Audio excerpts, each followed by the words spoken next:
Welcome to Cor Counsel, the show where we explore all things masculinity through 15 quarters of conversation. I'm your host, professional rugby player for Toulon in England, Kyle Sinckler. My co-host is Oliver James. Ollie has worked as a mentor with professional men within the worlds of sport, entertainment and business for the past decade. With that being said, let's get this show started. As mentioned, there are 15 portals of conversation which are all related to masculinity, which you can see on your screens right now. From here, Ollie will choose a portal, I'll initiate a question, we'll then have a conversation for around 10 to 15 minutes on an answer which directly relates to men. Look, we all know you've got things to do, so we're going to get straight to the point. But before we start, I just want to say a massive thank you to Vivo Barefoot for sponsoring the show. Check out vivobarefoot.com for all of the latest and greatest in barefoot function and fashion. My personal favorites are the Primus lights in black because you don't see the dirt. Ollie, what portal are you going for today in our show? All right. Straight to it, yeah? Yeah, man. I'll get the graphic up. So, let's have a look quick. Sorry. Look over these images. You know what? I like number one. That's intriguing. Okay. Energy vampire. Let's go with number one, energy vampire. I want to see what you have to say on that. A little delve a little deeper. Okay, yeah. I got you. All right, clock's on. Ollie, look, I feel like everyone tuning into the show today knows what energy vampire is. But what I want you to kind of come from a different aspect and to give us an understanding is, why are there energy vampires in our world today? Because in my opinion, I feel like there's enough energy to go around without us continuing to take from each other. I don't know what an energy vampire is. What isn't it? What is an energy vampire? You're lying. No, I've heard the term, right? It's like one of those woke terms. What do they call it? Woke, yeah. That's the word these days. But I mean, can you give me a situation or something? You know, what has brought this question up? I would say in my career, I've come across a lot of energy vampires. So for instance, I'll give you a situation. I could personally be feeling good, wake up in the morning, I've done all my prep the day before, gone into the changing room, and then a teammate of mine will walk in and you could clearly tell he's woken up on the wrong side of bed, to put it politely. And then he, for instance, has gone at myself or a teammate and have said something which is quite rude, not in a banterous way.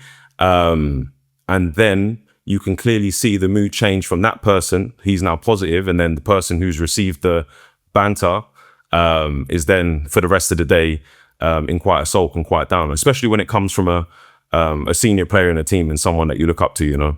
Got you. It's because you're so damn handsome. That's why everybody just wants to take your energy, man. All right. No, I mean, as I say, I've heard this term before, but I just wanted to kind of get some context in terms of how it's impacted, affected you. Yeah. So I think fundamentally the word you're looking at there, if we take away the word vampire, you're just looking at energy. Yeah. If we just boil everything down to the basics, the mechanics, what is life? Life is a game of energy, a game of power. We play it in various ways. The three most valuable forms of wealth are time, your health, and of course, money. Now, a lot of people chase money at the expense of their health. People chase health at the expense of their time these days. You know, wellness has become a very trendy thing. But ultimately, what I'm saying in its most basic form is that we are all playing a game of power. So like you said, you know, you wake up one day, you're feeling good, or perhaps you wake up one day and you're feeling negative. Yeah. If we're playing a game of power, you know, you've got desires, you've got things you want to achieve, you've got goals you want to hit. Most people do. You need power. You're not feeling it. The coffee's not hitting quite right. You know, whatever it is you do to get some form of hit or energy or rush, you know, it's not quite working out that day. You go into, as you said, the rugby changing room. I mean, that's your environment. That's your career. Yeah. And as I say, I'm expressing this through you as the participant here. You are being the energy vampire, to kind of put it on you. Yeah. What do? You've woken up. I mean, listen, I've worked with you for a while. You can be grumpy at times. I love you, but you're grumpy. You know, let's not air our dirty laundry out here. Yeah. That's what we're here to do. No, I'm winding up. Yeah. So you wake up. I'm grumpy. A guilty party in this as well. Hey, I'm a guilty party in this sometimes. Yeah. We all are. We wake up. We have those days. Nothing's perfect. It's how we respond to that. Do we go and take other people's energy, or do we look to ourselves and generate that energy for ourselves? Personally, I don't like to play that game. I don't like that karma of trying to take energy from personally. I would rather wake up, okay, I'm out of alignment with myself. I don't feel satisfied with myself. What can I do from the second I wake up to generate energy for myself? I have a set way of living that generates energy for me, and so that I don't take it out on other people. But if we do get it wrong, no one's perfect, because we're playing this game of power. We want power. You go into the rugby changing room. You're grumpy Kyle that morning, not handsome Kyle. You're grumpy Kyle, and you want to take from someone. So why are you doing that? Well, to say fundamentally, that's because of power. But then, in terms of this time, wouldn't that make you the energy vampire? Yeah, of course. Yeah. Yeah. Is that kind of what you're feeding me here in terms of the narrative? Yeah, I would say is that the idea. That's definitely the idea. What I want to kind of get some more context on here, Ollie, like, do you feel from what you've just explained there, do you actually feel like genuinely like the behaviors? So say when someone does, Grumpy Kyle or whoever wakes up in the morning and they don't feel good and then they do that to set person, do you genuinely feel like 9 times out of 10, like that is an actual conscious decision? Or is it just something that's kind of been ingrained in us in society over time? Again, coming back to this game of power, everybody has an agenda.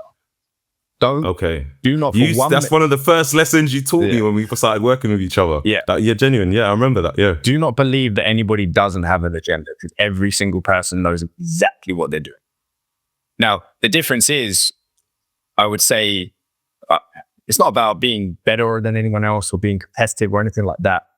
But personally, I know that for me, what I've always found works best is to let people know exactly what I want. Because I have an agenda too.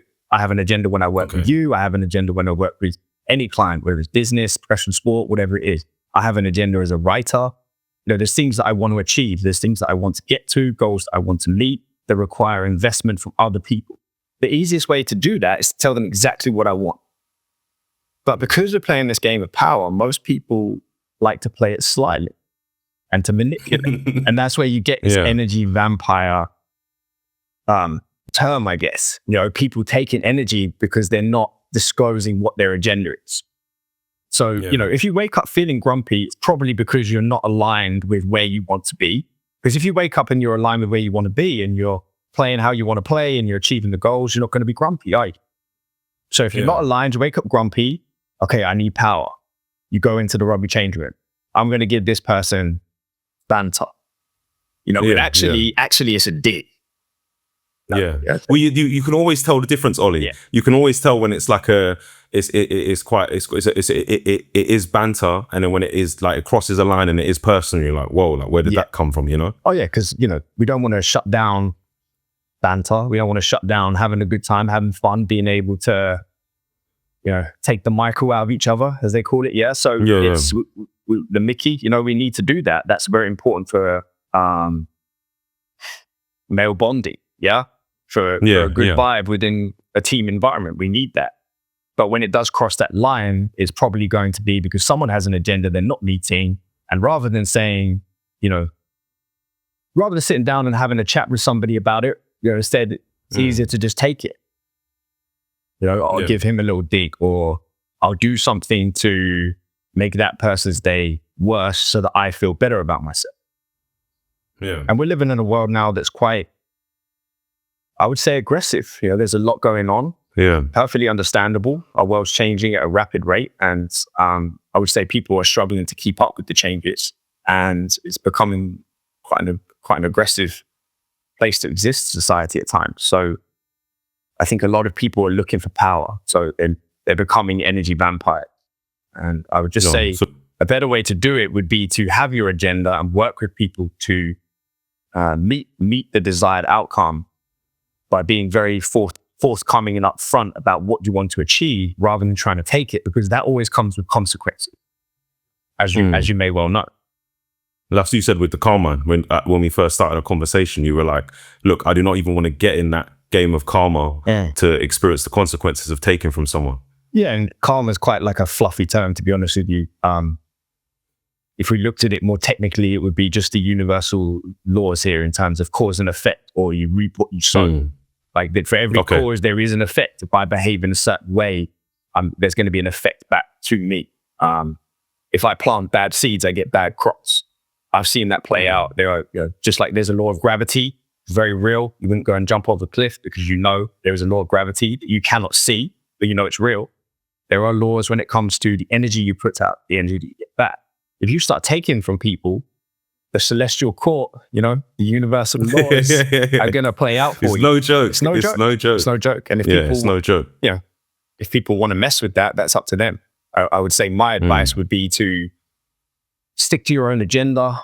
Let everybody within your team, your circle, know exactly what it is you're trying to achieve. Don't take from people unless you say, actually, I need to borrow this, or can you loan me this, or I need a chat. Can I have a chat with you? I'm not feeling great today. Can I have a chat? And if somebody willingly wants to respond to you, you haven't manipulated them. You're not being Count Dracula, Count Chocula, cereal, whatever it is. Ollie, I just want us to finish off here in our conversation. You mentioned when you personally wake up and you don't feel in alignment, you address that yourself to get yourself back in alignment. If there's someone tuning in right now who has resonated with this and actually has seen, like, look, I am an energy vampire.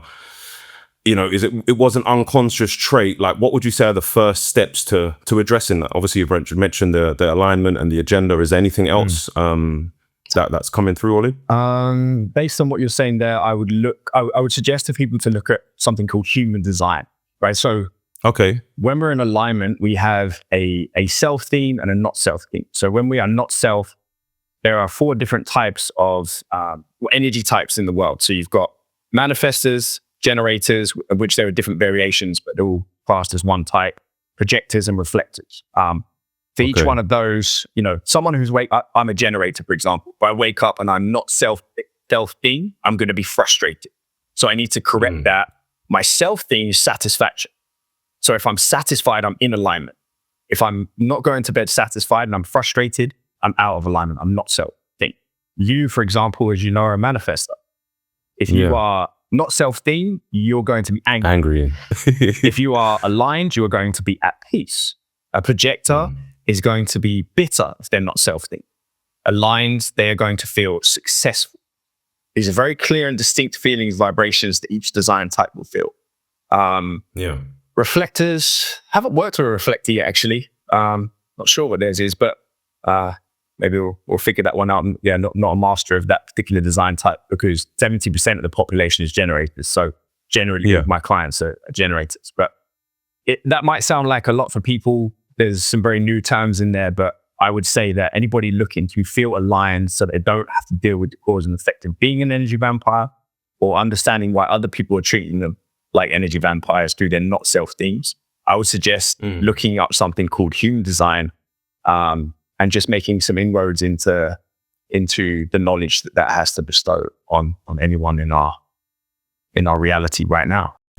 Ollie, thank you for your words of wisdom today on an episode of Cor Counsel. Guys, make sure you hit that subscribe button to keep up to date with all our latest episodes on YouTube. Don't forget to hit that like button also. Please follow us on all our social media platforms. If you want to supplement your learning in between episodes, visit SaviourWorld.com and follow Saviour World on Instagram. Genuine, it is a pleasure for us to be of service to you. We will catch you all next episode. Take care.